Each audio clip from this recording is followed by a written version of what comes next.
Savage.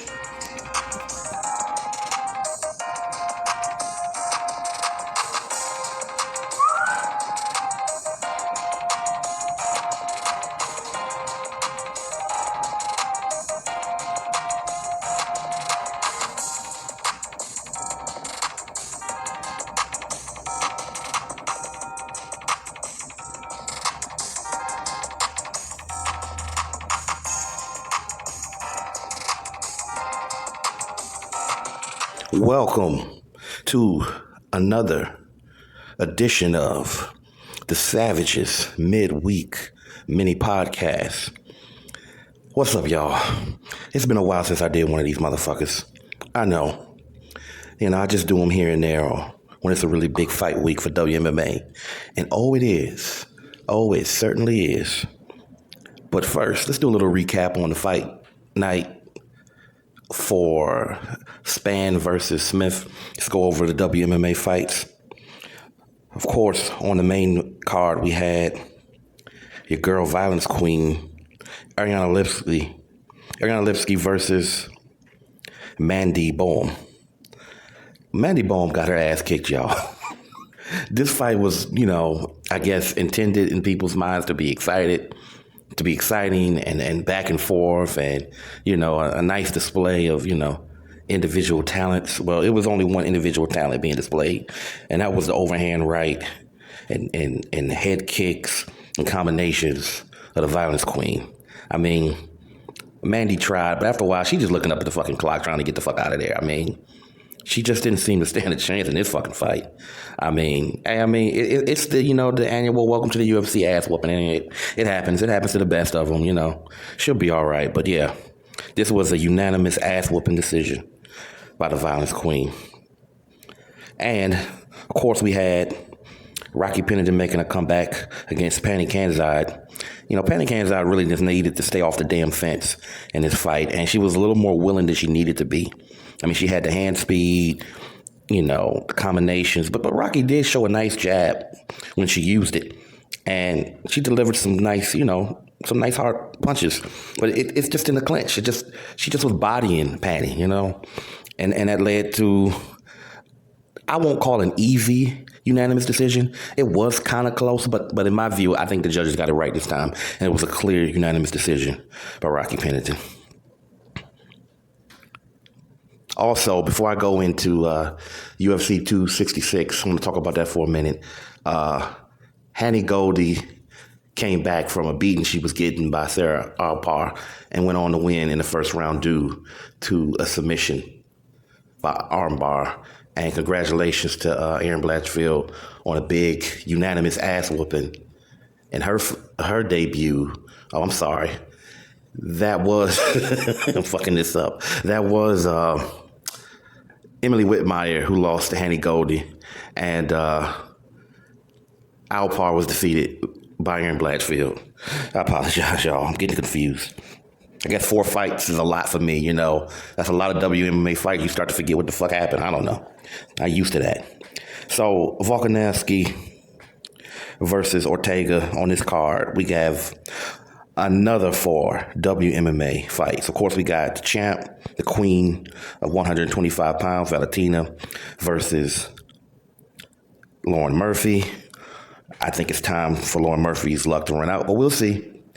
She's talking confident. It's pretty tragic. I'm really starting to kind of like Lauren Murphy now that she's finally here in the title fight. But I think she's about to get snuffed out pretty quick in this one. Of course, we got your girl, Talia Santos, going up against Granny, going up against Roxanne Modafferi. That should be a good fight. We got Matt Ferriot versus Myra Bonasilva. That's going to be a nice back and forth fight. And Cynthia Cavello versus Jessica Andrade. I really don't know how this fight is going to go, but Cavillo got more of a chance than maybe people think she does. But, I'll have my picks Friday for all of these damn fights. Moving on. So, this past week, Ariel Helwani interviewed with your girl, Juliana Pena. And in this interview, the short of it is this, she kind of recapped on her whole feelings about the COVID-19 positive test that Amanda had, and how on Instagram it didn't look like she was really resting, and she was eating a bunch of motherfucking bonbons and shit. And there was a rumor and a word behind the scene that, she had been more out and about as she should have been. I mean, all this is possibly true. She didn't outright say that Amanda was lying about the COVID test, and I don't necessarily think she was lying about it, but, the circumstances behind shit with Amanda Nunes and training camps and all that, it's always funny, I don't think she was necessarily ready for this fight, but, she really wanted to take some time, and part of it is she wants to spend time with her daughter, and, I can understand that. But Juliana Pena was like, I got babies to feed too, so I'm trying to get that fight or whatever, or we're going to strip you in December if you don't show up and shit. Know what I'm talking about? So it's all good, y'all. I mean, the fight is going to happen. So this definitely was a good interview by Juliana Pena, and, she's ready. She's ready, and she understands that, Amanda's in a particular position of power and what she's brought to the divisions. But the bottom line is, it's time for somebody else to get in there with her. So shout out to Juliana Pena for always putting the pressure on the organization to make the damn fight. So let's go. I want to talk just for a few minutes about this shit. So about 2 Fridays ago, this transgender fighter named Elena McLaughlin won their debut fight at, Combate Global MMA. And, here's my thoughts. Here's the Savage's complete view on this whole subject matter, okay? I have nothing against trans people. I have nothing against LGBT-related anything. I don't have anything against a person from a particular background like that. I think you should be able to live. I don't care. I don't have anything. I don't have no religious beliefs that prevent me from showing you respect. But I have a serious issue with these trans athletes fighting women. I think that the science has shown that there is evidence of past a certain point of puberty and development, physical development, that they're going to have a competitive advantage over the naturally born women. I know this shit may, upset some people, but it's the reality of the situation, okay? This doesn't belong. The whole organization should be shamed for this.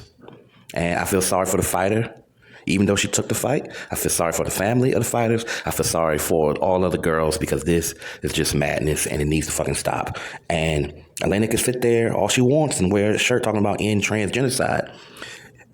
This type of shit right here would be the genocide of WMMA. And that's my final thoughts about that.